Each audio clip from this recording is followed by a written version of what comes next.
Wk6, day 2, quarantine day 32 for the competition prep program. Peak week, highest volume of work that we're going to be doing. Next week we will be starting to coast downhill, reducing the volume on how much work we're doing. The weights might still be a little bit heavier than what we were starting out at, but then we're going to draw that back as well as we head into what should be the end of the program and that tapering into the actual competition if we were doing that. Unfortunately, obviously, the coronavirus situation has us in a bit of a different time frame than what we were expecting. So it's just going to end up being the end of the program rather than heading into the competition. But for today, there are two strength segments for the day, and they're supposed to be pretty heavy on the movement. So we've been doing large sets of deadlifts at WOD weight. Now we're doing very small sets at a very heavy weight. So looking for it to be more like some rapid singles than cycling the barbell or like touch and go with our 10 and 12 sets that we have been doing. And then the push press, heavier sets, but also higher reps, what we're looking for on that. And then going into our conditioning, something that can be pretty sneaky hard with our dumbbell, with a little bit of a dumbbell complex in there. And then conditioning to higher reps at a light, moderate light weight, seeing how long we can push through those mental barriers to hold on to the barbell and can you continue to rep out the clean and jerk before we have to put things down and slow ourselves down. And then conditioning 3 will be just straight cardio once again, a lot of sprinting. For the workout, or warm-up rather, 4 rounds, 400 meter run, 10 hip band sumo kettlebell deadlifts. If you don't have a hip band, that's completely fine, not a big deal. Just go ahead and do the sumo kettlebell deadlift without it. And then 10 push-ups, getting the upper body ready for our push press. But, strength 1, after about 15 minutes on our warm-up, we'll head into strength 1, which will be about 15 minutes of work since it is heavier weights that we were looking to use for on this one. So 15 to 30 minutes on the clock will be deadlifts, which will be 5 sets of 3 reps, working up to a heavy triple. So we want to finish with our heaviest weight rather than doing 2 sets, hitting our heaviest weight, and then doing 2 back offsets like what we've been doing. So we'll probably start around 65% will be our first working weight. So you can do a bunch of singles to get warmed up in the first 5 minutes or so as we work up to 65%. And then we're going to do triples from 65% to 80% at the very least, and hopefully all the way up to 90% for those triples. Like I said, these are not meant to be touch and go, but I also don't want you to bring it up to the hip and then drop it. So we'll come to the hips, then put it down. You can let go of it to reset, or you can keep your hands on the bar, but reset your positioning. Make sure that we're taking up the slack on the bar and putting all the tension into our hamstrings instead of like our lower back with our butt popped up too high. And we also don't want to squat down into this with our hips below our knees. So hips need to stay above the knees, tension is in our hamstrings, we're pulling the slack out of the bar and making sure that our hips and our shoulders are rising at the same time with these heavy deadlifts all the way to the waist, and then we're putting it back down.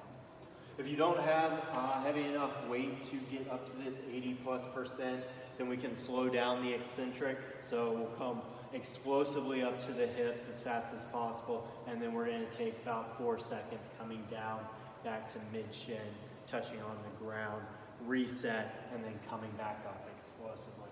That's if you don't have the weight to do it.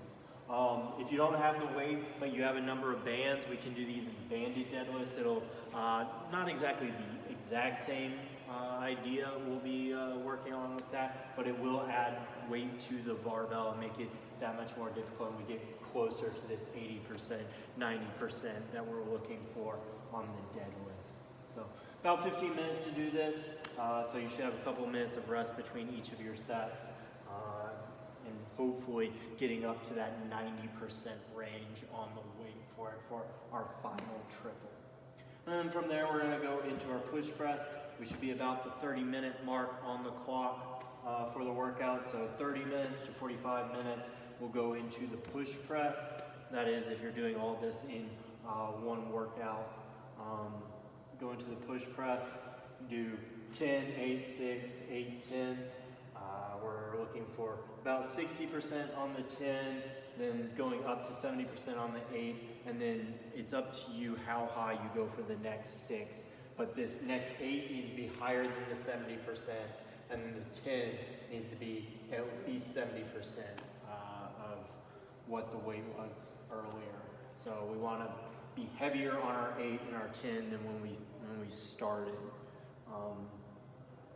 Again, this is how heavy you want to go with this, but also how heavy you're able to keep the form and speed with this. Since it is a push press, we're not dropping back under it, so it's explosive up, walking out the legs, walking out overhead, and then pulling the barbell back down into the dip and back up. This is going to be heavy and high reps, so we're working on that rebound speed and the efficiency in which we can knock out these large reps on the push press.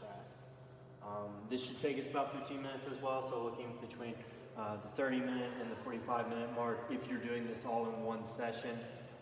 We'll talk about if we're going to break it up into 2 sessions later, in which case this won't be part of the first session.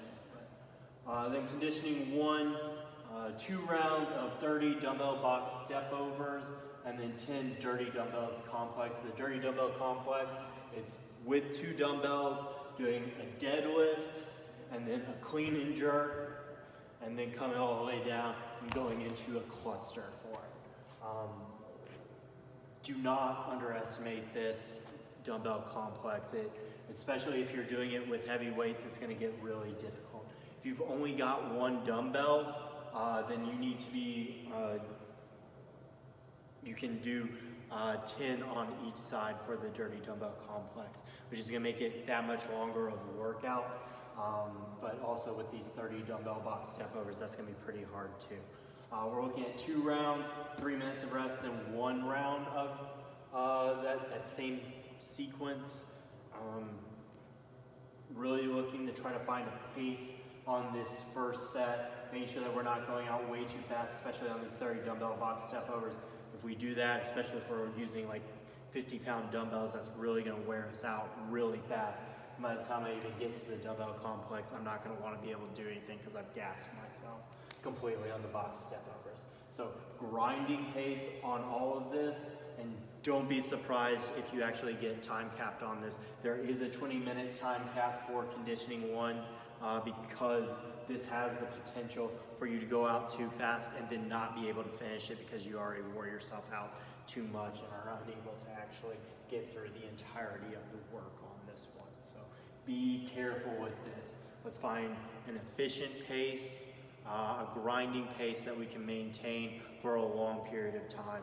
It's not a sprint. Don't get this confused with a sprint. We need to move efficiently, and we need to move at a constant rate rather than a super fast rate at the very beginning and then not be able to finish it. Efficiency is the name of the game on this one. So with our 30 dumbbell box step overs, we want to stay low across the box. We're not stepping all the way up, standing all the way up with full hip extension, and then stepping down. We want to stay low going over the box rather than coming all the way up. And then the dirty dumbbell complex, as we're doing this, we don't want to break up any of the reps of the complex. We want to at least finish a rep before we put the dumbbells down and take a little rest. If you are going to take a rest in this, it needs to be like 5 quick breaths and then you're back into it. Otherwise, you're just going to stare at it because you're not going to want to keep moving. So after we come out of that 3-minute break, try to pick up the pace and finish this last round faster than the first 2 rounds. That's conditioning 1, giving you between 45 to 70 minutes on the clock to get that done. So you'll have all of 25 minutes to get that done with a 20-minute time cap on the actual work in there. So there's some transition time in there from between strength 2 and conditioning 1, and then also between conditioning 1 and conditioning 2. Conditioning 2 between 70 minutes and 90 minutes on the clock, so 20 minutes to get this done as well. It's 2 6-minute AMRAPs with pretty high reps on things, pretty high reps on the Olympic movement, 25 clean and jerks. It is a lightweight, looking at 115 and 65 for the RX weight, and dropping that down to 95-35 for the scaled weight. I would prefer that if you're looking at this thinking that you're not going to be able to get through a full round, that you drop the weight down to that scaled weight to get through this, because this is going to be something that's fast and we want to be efficient with this. We want to keep moving through all of our clean and jerks. I say that, but you also need to come at this with a plan. It is a lot of reps for the clean and jerk, so have an idea of how you want to break it up early. If that's going 15 and 10 so you can rest your forearms a little bit, that's completely fine, as long as you're taking a quick break and then getting right back into it, instead of gassing yourself out, trying to go all the way through it, getting to 20, and then not able to pick up for those last 5 and end up doing singles on the last 5. So break it up early, not necessarily often. So 15 and 10 is something that's reasonable, 10, 10 is 5, and 5 is reasonable, as long as you can keep it pretty quick and snappy on the movements. Then 15 or 12, muscle up, pull-ups, ring rows, whatever it is for you. Again, our grip's already going to be pretty fatigued, so break this up early and often. If that's 10 and 5 or 5, 5 and 5, that's completely fine. Just make sure that it's quick rest and then right back to the work. Not, I got the 12, but I don't know if I'm going to be able to get back up onto that bar, up onto the pull-up bar and finish those last 3 without it becoming singles. And then 15 bar facing burpees. This is just a grinding it out type of thing.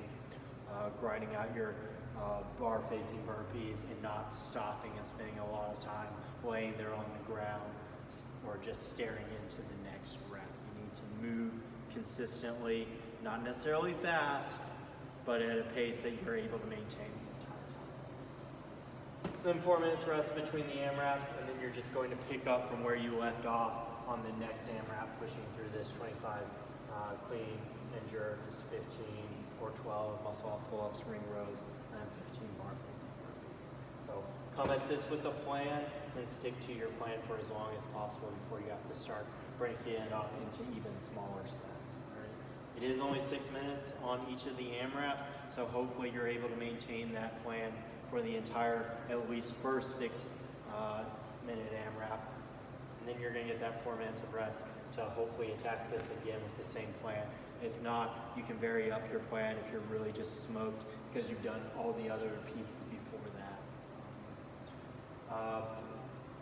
Once you finish that, you've got conditioning 3 that you can go into. This is a longer conditioning piece. It is going to be 8 rounds, 15 calories on either the rower or the air bike, or 200-meter run if you don't have one of the apparatus, and then resting 3 minutes. So a lot of rest. Your rest should probably be 3 times as much as you're actually working. These are meant to be fast sprints on either the air bike or the rower. Maybe not sprint, but definitely a fast movement, something that you can get through in under a minute. Same thing with the 200-meter run. All right. If you want to break this up into 2 sessions, I would suggest doing that if you're able to, just because we're really pushing up on time for conditioning 3 if you're doing everything. Priorities for this. Priority number 1 is the heavy deadlifts, and then conditioning 1 is the second priority in here, and then third priority is conditioning 2. So if I were to do this and break it up into 2 different sessions, I would do the heavy deadlifts, conditioning 1 and conditioning 2 for session 1, and then session 2 I would do push press and then conditioning 3 to get things in there. If you're only able to do one session, if you can get through all of it, that's fine. If you can't get through something, I would drop off conditioning 3. We'll always have other cardio pieces, straight cardio pieces and sprint work to work through. So it's more important that we get through definitely the deadlift, conditioning 1, conditioning 2, and if we can, get that push press in there as well. So those are your priorities of work for today. If you have to break it up at all, that is my suggestion for getting through things. Again, this is week 6, the highest volume week that we're going to have. That means also that you need to make sure that you're taking the time to recover, making sure you're not getting enough sleep, making sure that you're rolling out, stretching, all those things that we need to do to make sure that our bodies are ready to go for a high volume of training on each day. So, that concludes week 6, day 2. Again, hit me up with any questions, comments, concerns about any of the work or the priorities of work or what I have for suggestions on scaling things or whatever it is that needs to be taught.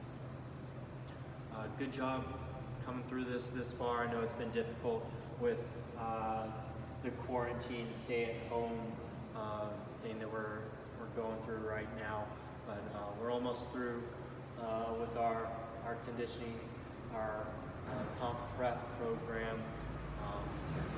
Keep working hard at it, and let's get through it.